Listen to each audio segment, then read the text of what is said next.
Hello दोस्तों, नमस्कार। स्वागत है हमारे यूट्यूब चैनल जीएस ज्ञान 247 में। और आज हम लेकर आए आप लोगों के लिए 30 इंपॉर्टेंट क्वेश्चन जो कि आप लोगों की ट्रिपल सी परीक्षा में काफ़ी हेल्पफुल साबित होंगे। तो चलते हैं आज के पहले प्रश्न की ओर। आज का जो हमारा पहला प्रश्न है, यहाँ पर पूछा जा रहा है कि क्लाउड कंप्यूटिंग अपने डाटा को सुरक्षित रखता है। आप लोगों को बताना है कि जो क्लाउड कंप्यूटिंग होता है वो अपने डाटा को कहाँ सुरक्षित रखता है। ऑप्शन ए है इंटरनेट, ऑप्शन बी है पेन ड्राइव में, ऑप्शन सी है हार्ड डिस्क में तथा लास्ट ऑप्शन है हमारे पास सीडी रोम में। बताइए क्लाउड कंप्यूटिंग अपने डाटा को कहाँ सुरक्षित रखता है। इसका जो राइट आंसर हो जाएगा ऑप्शन नंबर ए हो जाएगा इंटरनेट। ठीक है, देखते हैं अगला प्रश्न। आईसी के फाउंडर कौन है? आप लोगों को बताना है कि आईसी के फाउंडर कौन है। जेएस किल्बी, ऑप्शन बी है डेविड आइस्क तथा ऑप्शन सी है जॉन एंडरसन तथा लास्ट ऑप्शन है नन। यहां पर जो इसका राइट आंसर हो जाएगा ऑप्शन नंबर ए हो जाएगा जेएस किल्बी।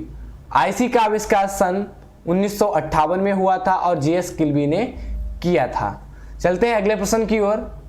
कागज पर रेखांकन और डिजाइन बनाने के लिए किसका प्रयोग किया जाता है? आप लोगों को बताना है कि जो कागज और पर रेखांकन किया जाता है, जैसे कि बड़ी बड़ी इमारतों का स्केच बनाया जाता है या मंदिरों का स्केच बनाया जाता है, उसके लिए किसका प्रयोग किया जाता है। ऑप्शन ए है ट्रैक वॉल, ऑप्शन बी है जॉयस्टिक, ऑप्शन सी है लाइट पेन तथा लास्ट ऑप्शन है प्लॉटर्स। बताइए यहां पर जो इसका राइट आंसर हो जाएगा ऑप्शन नंबर डी हो जाएगा, प्लॉटर्स का प्रयोग किया जाता है कागज पर रेखांकन और डिजाइन बनाने के लिए। चलते हैं अगले प्रश्न की ओर।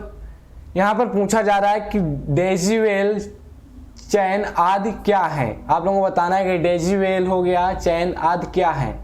फ्लो चार्ट है, माउस है, कीबोर्ड है या फिर प्रिंटर्स हैं। यहां पर जो इसका राइट आंसर हो जाएगा ऑप्शन नंबर डी हो जाएगा प्रिंटर्स। ये सारे के सारे ऑप्शन प्रिंटर्स के हैं। चलते हैं अगले प्रश्न की ओर।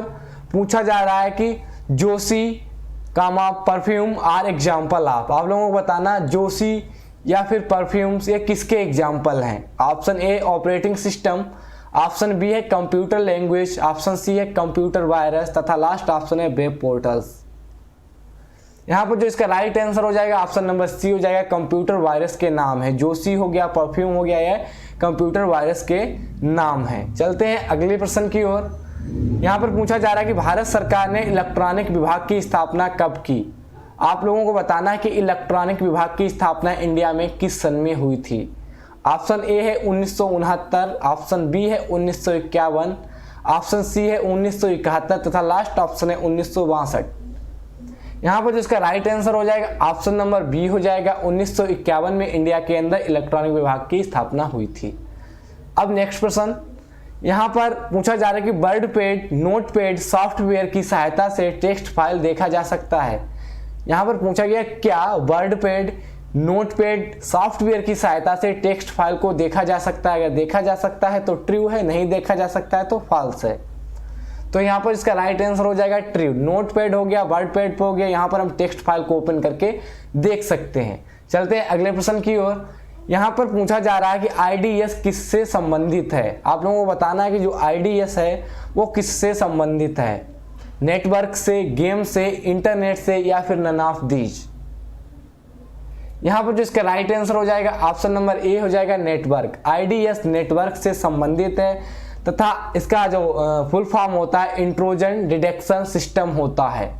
कि क्या होती है इसकी फुल फॉर्म? इंट्रोजन डिटेक्शन सिस्टम होती है। अगला प्रश्न देखिएगा, असेंबली लैंग्वेज का विकास कंप्यूटर की किस पीढ़ी में हुआ। आप लोगों को बताना है कि असेंबली लैंग्वेज का विकास कंप्यूटर की किस पीढ़ी में हुआ था। प्रथम पीढ़ी में, द्वितीय पीढ़ी में, तृतीय पीढ़ी में तथा चतुर्थ पीढ़ी में। यहाँ पर जो इसका राइट आंसर हो जाएगा ऑप्शन नंबर बी हो जाएगा, द्वितीय जनरेशन में, सेकेंड जनरेशन में असेंबली लैंग्वेज का प्रयोग हुआ था। चलते हैं अगले प्रश्न की ओर। पूछा जा रहा है कि विंडोज 10 में सर्च बॉक्स स्टार्ट मेनू के किस तरफ होता है। जो विंडो 10 होता है वहां पर सर्च बॉक्स जो आता है, जहां पर आप किसी भी चीज को सर्च करके देख लेते हैं कि मेरी फाइल कहां पर है, तो वो स्टार्ट मेनू के किस तरफ होता है। आप लोगों को स्टार्ट मेनू के रेफरेंस में बताना कि सर्च बॉक्स किधर होता है विंडोज 10 के। ऑप्शन ए है दाईं तरफ, ऑप्शन बी है बाईं तरफ, ऑप्शन सी है ऊपर, ऑप्शन डी है नीचे। यहाँ पर जो इसका राइट आंसर हो जाएगा ऑप्शन नंबर ए हो जाएगा दाईं तरफ। सर्च बार स्टार्ट मेनू के दाईं तरफ होता है विंडो 10 के अंदर। चलते हैं अगले प्रश्न की ओर। आरटीजीएस के माध्यम से निकाली जा सकने वाली न्यूनतम राशि कितनी होती है? यहाँ पर आरटीजीएस के माध्यम से न्यूनतम राशि कितनी निकाली जा सकती है? ऑप्शन ए 50,000, ऑप्शन बी है 2 लाख, ऑप्शन सी है 1 लाख तथा लास्ट ऑप्शन है 5 लाख। आरटीजीएस की फुल फॉर्म होती है रियल टाइम ग्रॉस सेटलमेंट। यहाँ पर जो इसका राइट आंसर हो जाएगा ऑप्शन नंबर बी हो जाएगा 2 लाख। 2 लाख की न्यूनतम राशि यहाँ से निकाली जा सकती है। अगर इससे कम की राशि निकालनी है तो आप लोगों को दूसरे माध्यम प्रयोग करने होंगे, एनईएफटी हो गया या अदर मनी ट्रांसफर ऐप आप लोगों को जरूरत पड़ेंगे वहाँ पर। चलते हैं अगला प्रश्न की ओर।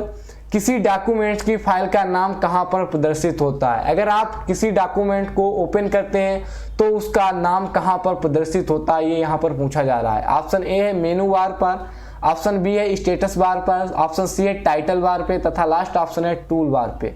बताइए डॉक्यूमेंट की फाइल का नाम कहाँ पर प्रदर्शित होता है? यहाँ पर जो इसका राइट आंसर हो जाएगा ऑप्शन नंबर बी हो जाएगा। स्टेटस बार पे डॉक्यूमेंट की फाइल का नाम प्रदर्शित होता है जब हम डॉक्यूमेंट को ओपन करते हैं। चलते हैं अगले प्रश्न की ओर। पूछा जा रहा है कि लिब्रे ऑफिस कैल्क में 4 टाइम हच कब प्रदर्शित होता है? लिब्रे ऑफिस कैल्क में 4 टाइम हच कब प्रदर्शित होता है? ऑप्शन ए कॉलम की चौड़ाई कम होने पे, ऑप्शन बी है फार्मूले में त्रुटि होने पे, ऑप्शन सी है सेल खराब होने पे या लास्ट ऑप्शन है इनमें से कोई नहीं। यहाँ पर जो इसका राइट आंसर हो जाएगा ऑप्शन नंबर बी हो जाएगा। फार्मूले में त्रुटि होने पर 4 टाइम हच लिख के आ जाता है वहाँ पर। चलते हैं अगले प्रश्न की ओर। पूछा जा रहा है कि डीईएस के आविष्कार किसने किया था? आप लोगों को बताना है कि डीईएस का आविष्कार किसने किया था। ऑप्शन ए है इंटेल, ऑप्शन बी है आईबीएम, ऑप्शन सी है माइक्रोसॉफ्ट, ऑप्शन डी है गूगल। यहां पर जो इसका राइट आंसर हो जाएगा ऑप्शन नंबर बी हो जाएगा। आईबीएम ने डीईएस का आविष्कार किया था।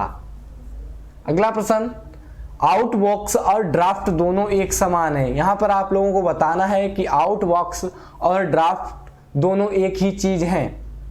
ऑप्शन ए है ट्रू, ऑप्शन बी है फॉल्स। तो यहाँ पर इसका जो राइट आंसर हो जाएगा ऑप्शन नंबर बी हो जाएगा फॉल्स। आउटबॉक्स और ड्राफ्ट दोनों अलग अलग चीज हैं।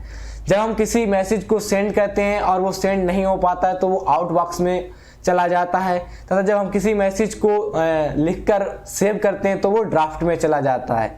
तो यहाँ पर इसी तरीके से आउटबॉक्स और ड्राफ्ट दो अलग अलग चीजें हो गई, तो इसी के कारण यहाँ पर इसका आंसर फॉल्स हो गया। चलते हैं अगले प्रश्न की ओर।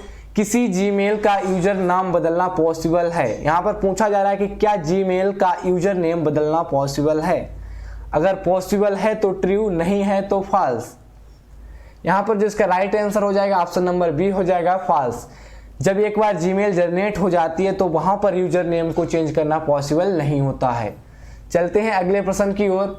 पूछा जा रहा है कि किसी मेनू में कमेंट का विकल्प उपलब्ध होता है। आप लोगों को बताना है कि किस मेनू में कमेंट का विकल्प अवेलेबल होता है।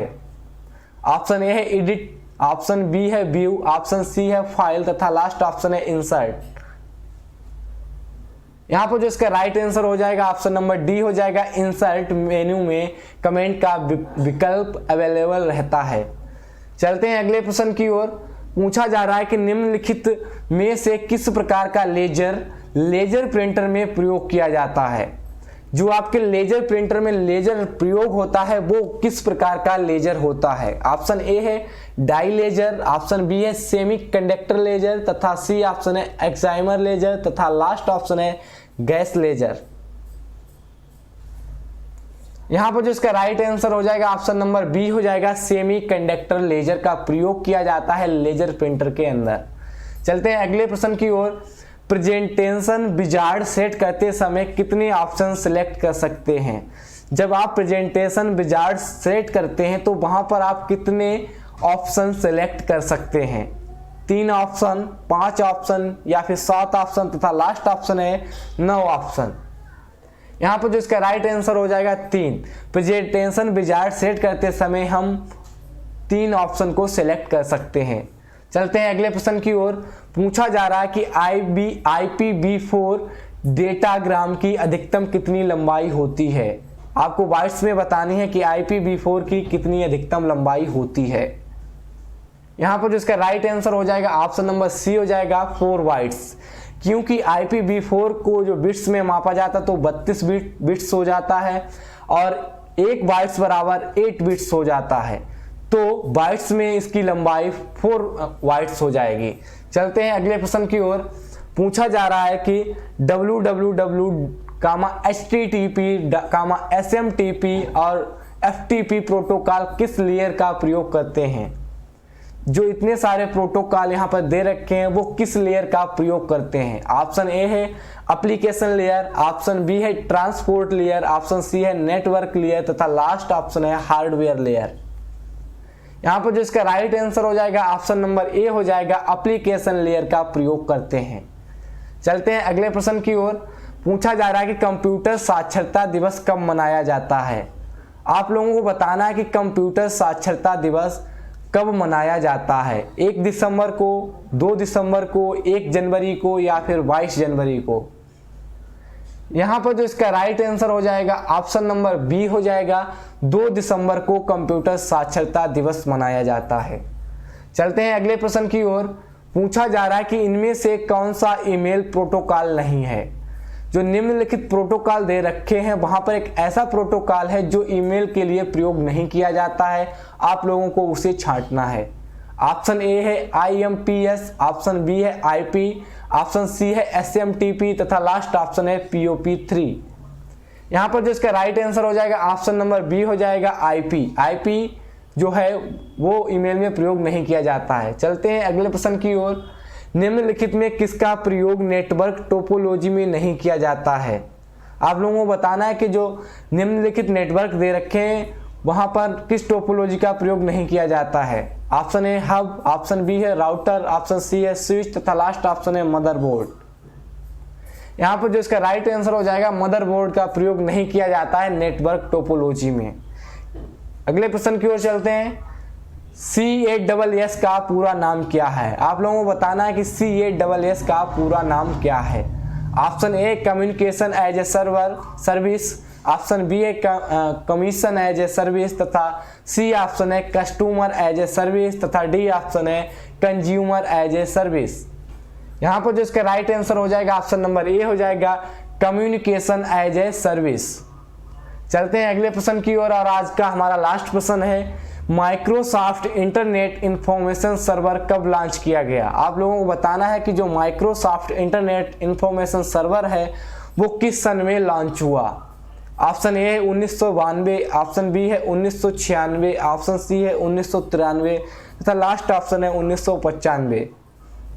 यहाँ पर जो इसका राइट आंसर हो जाएगा ऑप्शन नंबर ए हो जाएगा 1992 में Microsoft internet information server launch किया गया। तो ये थे आज के 30 प्रश्न। आशा करते हैं आप लोगों को वीडियो पसंद आई होगी। अगर वीडियो पसंद आई है तो लाइक करें, शेयर करें तथा हमारे YouTube चैनल GS Gyan 247 को आज ही सब्सक्राइब कर लें। Thank you for watching. Thank you, bye, take care.